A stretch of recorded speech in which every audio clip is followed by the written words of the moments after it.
Hi, it's Tuesday, June 14th, 2022, and going to give you my update on the Albuquerque real estate market and what is going on. Wow, it has been interesting the last, let's say, three business days. And so let's just start there talking about interest rates because that's really the big story of the week. And then we'll look at inventory, supply, demand, prices, and what we see going on. So let me go to that. So interest rate. So I am on Mortgage News Daily, and we can see here just in the last few days I heard some analysts put it this way: the largest mortgage rate increase over less than a week ever.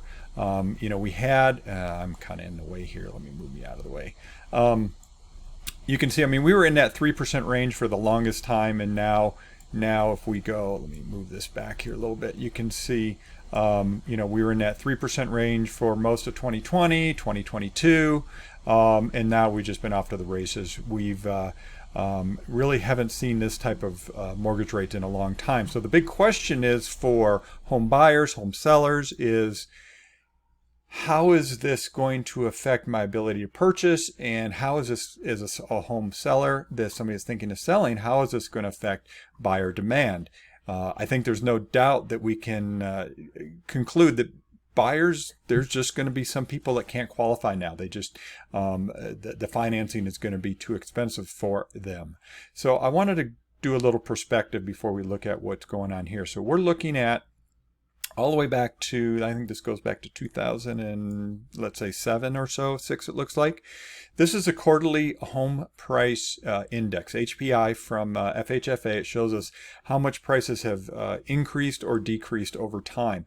And you can see that the thing I wanted to point out is at the beginning of 2020, first quarter of 2020 right here, end of 2019, beginning of 2020, before COVID, this is pre-COVID, we had already seen this, and we were already seeing that home prices were starting to accelerate. We'd had a nice, just kind of steady appreciation over time from the 10 years from 2012 onward. But then we've just been off to the races. So definitely have seen a lot of price increases over the last couple of years, 18, 17%. So I just want to give some perspective on where we are when we start looking at these home prices. So now we're going to look at the home market conditions report. This is a report I have available on our website, or you can, on our website, probably the best way to see it. We're looking at active homes for sale. We're not looking at the history. We're actually looking at what's happening in the market right now. This was just updated over the weekend.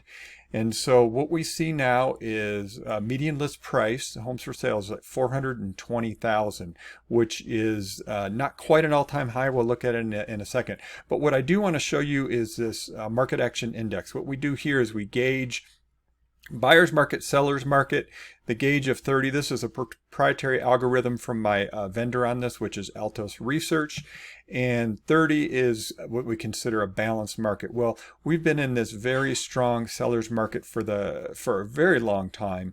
However, for the first time in a while, it started to pull back a little bit. The gray line here, this is last month. The green is the current. So it has started to pull back slightly. Still showing as a very strong seller's market. So let's dig into some of these things. Here's that market action index over time. You can see we really definitely have had a drop off in the last few weeks. So things have definitely changed. Does that mean prices are declining? No. Let's take a look at that. What we're seeing here is kind of a flattening of prices. We've peaked out. If we look at the 7-day average, 420,000, like I just said, but it hasn't gone above, hasn't gone below. And the dotted line is a 7-day average. The solid yellow, green line there is the 90-day average. So we've kind of settled out. We definitely had a run up here. This is last year, kind of flattened out. It's actually pretty common to see a flattening this time of year in prices in our market. A couple of the things I wanted to point out: days on market. If we start to see a big spike up in days on market, that would also be tell us a little bit about demand and what's going on there. Right now, we're not seeing it. Average days on market is still very, very, very low historically. Another one that we've been watching real closely, and this is a really good indicator of how home sellers are feeling about the market once they have their home on the market, and that is the number of price decreases. We definitely have had an uptick in the number of price decreases here over the last few weeks, 26% or so, but put that into perspective. If you go back, now this only goes back to 2019, not uncommon to see about 40% of listed properties have price decreases. So yes, we've seen an uptick in price decreases, but not, again, it's still trending lower. Let's think about this though. If you think about what's happened for homeowners over the last few years, they've definitely done well. A lot of people with a lot of great equity in their homes. So that's it's like, yes, we've seen price decreases, but price decreases from what? We've seen price decreases from some of these all-time high median list prices. So let's look at, let's see, that was, market action index. Well, we don't need to go into that, but basically it was pretty steady all through, from 2008 on. This only goes back, but again, we've had this huge run up in as a seller's market over the last few years. Number of new listings. This one's an interesting one to look at, like how many homes are coming on the market. We've definitely seen an uptick here this just in the last few weeks. Very common.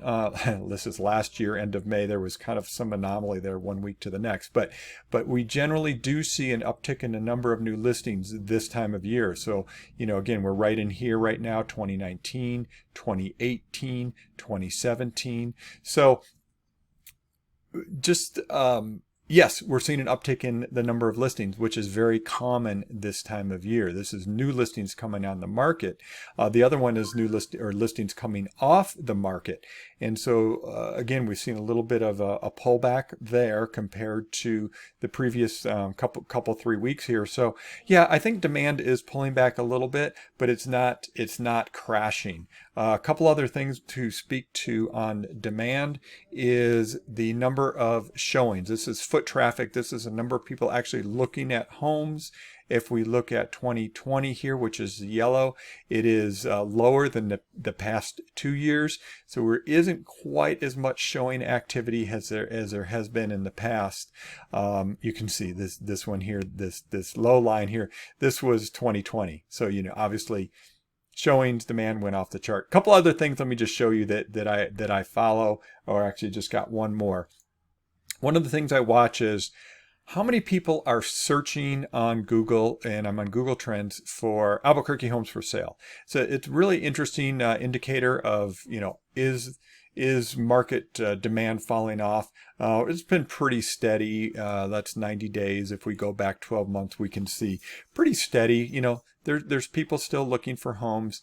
Albuquerque is in an interesting place right now. We do have a lot coming in here business-wise, and demand does seem to still be strong. It's really going to be really interesting to see how these interest rates affects things. If it does push a lot of people out of the market, hard to tell.